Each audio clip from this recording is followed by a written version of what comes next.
So after movies, the heights successes of competition and movies, you decided you're going to pull away from that, whether it was that you've accomplished all that you wanted to accomplish, and you went over to the Philippines and you bought a beach, and some people say you dropped off the radar. From my earliest time, again, when I did the other seminar I talked about from the time I was 8 years old.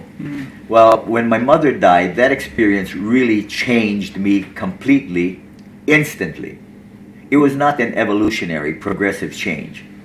From her being alive one day and dead the next, or the next minute, that transition was so profound, so fast, so devastating, that I believe, now that I have an understanding a little bit more, because I do read a lot, that my brain actually rewired. It got reconnected and it bypassed some other childhood ideas and went directly to focus, determination, drive.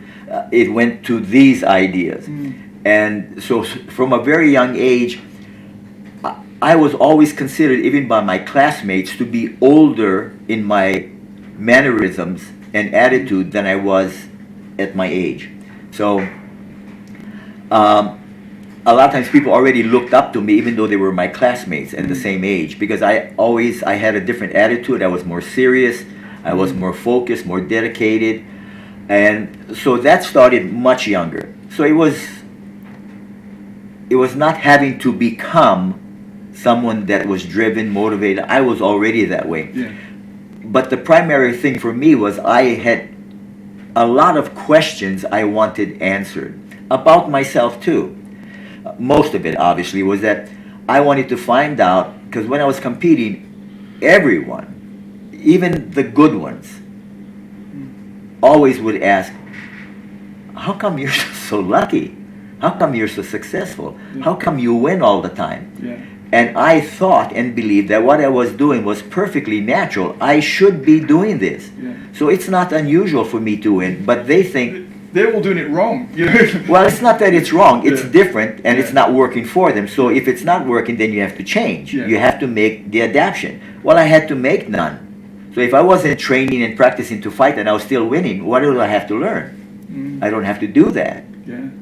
If it ain't broke, don't fix it. That's right. If I've got a few losses here, well, you have to make some adjustments.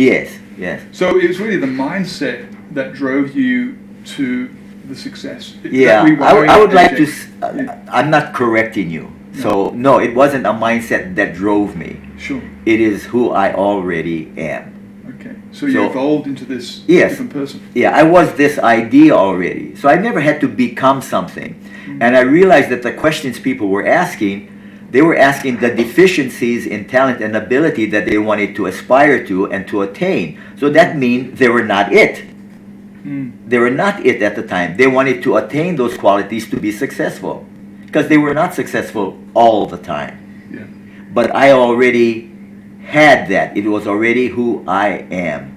So that difference, I felt, well, I must be doing something different, because everybody's losing. We have 100 people in a division, 99 people will lose. Second place is a loser. You lost to the champion. You still lost. You just lost last. So, if you fought him the first round, you would have been out the first round. So, that, it didn't bother me, but I really did want to find answers as to, I must be doing something different. And I realized that it was never what I did that was different. Is who I am, who I was being that was different, not what I was doing. I was simply doing who I was being.